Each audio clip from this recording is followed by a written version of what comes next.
Hi, welcome along to Arsenal Fan TV, and this is the very special Aftermath.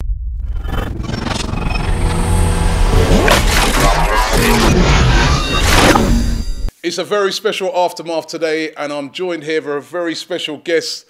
You've seen him in loads of the videos. Bully's in the house. How you doing, Bully? Yeah, not too bad, Robert. It's great to have you along, mate. Aftermath here, discussing yesterday's game. We did it. We've been suffering for weeks and weeks, but we made it. We did it. I mean, what did you think of the game yesterday?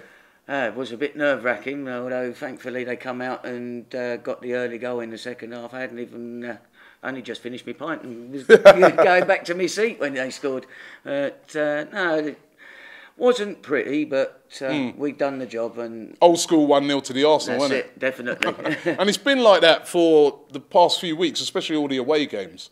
1-0, 1-0, 1-0 to the Arsenal. Yeah, apart from Wigan, it's been building on a solid defensive display, doing just enough and getting the 3 points. That's what matters. Now, you say solid defensive display, and I agree with you 100%. I mean, that has been the difference, hasn't it? I mean, before Christmas, we started off the season defending very well. Then before Christmas, defending terribly. And then that game against Tottenham, terrible defending. But then since then, it's like they've sorted it out. Yeah, maybe they're starting to talk to each other in the same language and understanding. They're stopping the cross a little bit more as well. We get punished quickly by teams getting a cross in, and the zonal marking doesn't. Don't know whether they play man for man up to a certain point, then get to the 18-yard box, and then it becomes zonal, and then they don't know what's happening. But definitely better display defensively. Now, yesterday, who would you say was your man of the match for yesterday's game? I thought Rosicky played really well. For me, I'd give it to Rosicky. Koscielny yesterday as well. I thought he was immense. The defending yesterday, they were putting the blocks in. Like you've always been going on since day one we've been interviewing you, putting the blocks in, doing that real nasty, dirty stuff. I thought they really did that yesterday. And Kieran Gibbs as well, I thought, was very good yesterday. Yeah, definitely. Koscielny, he did one where they was clean through. And he come over and cleared it and then fell flat on his face. But at least he got stuck in. He didn't pull out of the tackle, which has happened in the past. And finishing above Spurs, I mean, there's some people, I've been listening to some of the news today, the radio, and people have been criticising Arsene Wenger and the Arsenal players for really celebrating hard at the end. But I don't know, I didn't have a problem with it because it must have been a bit of a relief for them, considering the position they were in. Some people didn't even think they'd get into that fourth spot. I mean, what did you think of that? Well, if you're going to finish in the top four, you're going to celebrate. If you finish outside of it, then there's nothing to celebrate. So like Spurs. Yeah. Well, they are going to a different place other than Minehead Butlins now in the Europa League, but that's where they went for many years. But no, there's still something to celebrate. The fact that they actually got the victory as well is something to celebrate. Yeah, admittedly, they probably got a nice big win bonus. And, there's that too, yeah. as well, but you still got to celebrate it. But in the same instance, when we lose, you want to see them be suffering for having lost rather than walking off smiling. True. Bully, I'm going to get into some of the tweets here. Obviously, what we always do in the Aftermath show, we give people a chance to send their tweets in. Zamaroria said that Sagna was superb and he reminded us all how good he can be. Hope to see more of the old Sagna in the new season. That's if he'll be here next season. There's been this link with him to Paris Saint-Germain and Inter Milan. I mean, what would you say with Sagna? He has had some decent games this season, but he's been definitely below par for a player that's normally so reliable. What would you do with Sagna for this season? Next season, sorry. Well, he has had a bit of an indifferent season. He had the injury as well, didn't he? So that's going to take a bit to come back from. We always get it every year with Arsenal, since Vieira, on Fabregas. Always the papers come up that we're selling our players to some of these bigger clubs and that. or so. Do you think we should hold on to Santi though, or would you go for a new? I mean, we've got Jenkinson there. Would you go to bring someone else in, or do you think we should hold on to a player of his experience? No, I think we need to hold on to. It's no good having got him in this far to then let him go and not see the finished product with him. Yeah. And we need to build on the strength that we've already got, rather than actually keep weakening it every season. And then hopefully next season we can be challenging for a trophy. Definitely, definitely. Moving on, Nicholas Johansson says, got to give credit to Newcastle, who by no means gave us an easy win, but we showed great perseverance, and Koscielny, what a hero, he says. Steve Adibofor, I hope I pronounced that, not Adibayor, Adibofor, I think, the second, I hope I pronounced that right.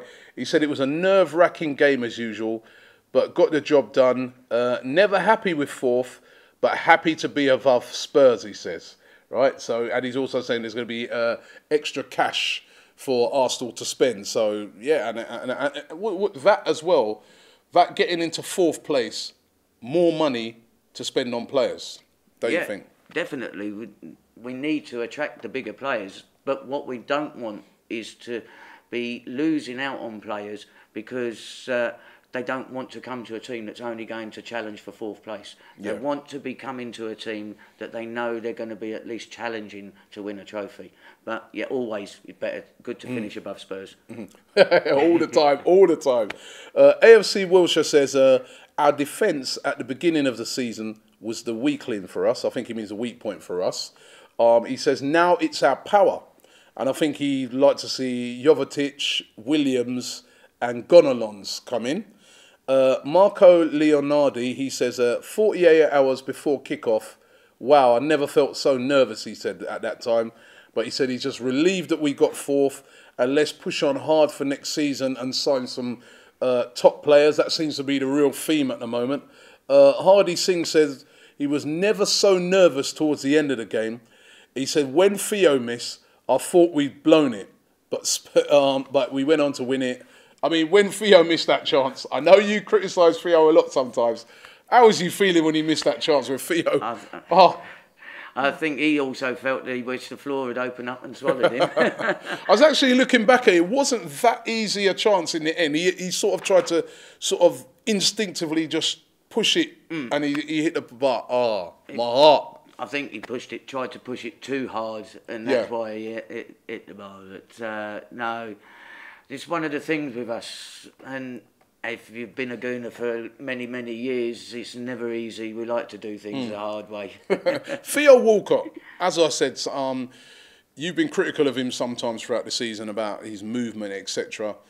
But he has scored a lot of vital goals for it. I mean, how would you assess his season this year? Because he scored over 20 goals. He's been really a catalyst in some of the games. He's stepped up. Yesterday, again, not a great game for Theo, but how do you assess his season, Theo? It's improving, but he just needs to work that little bit more. Sometimes he doesn't get up the pitch quick enough to give us an outlet. He's still dragging back, and we ought to utilise his speed. And that's what we've got him for, is his speed. Maybe if he can...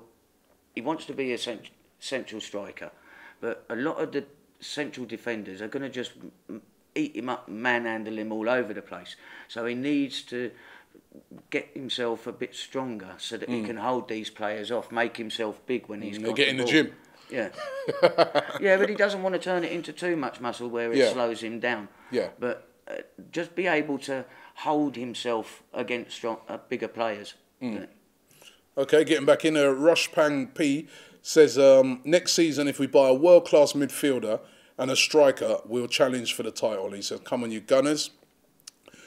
Jack Knight says, we played exceptional to get into the top 4 this season, so we need to buy some quality players this summer. Everybody's saying this. James Farley says, great achievement to get into the Champions League from where we were. However, losing to Blackburn and Bradford wasn't good enough, and I know you, no fan was happy with that. It was that was a terrible part of the season. Really bad. I actually was, because who was it he took off in the midfield? We weren't doing too bad, but they just turn up with the attitude, oh, it's only Bradford. Yeah. And that's what we tend to do a lot of the time.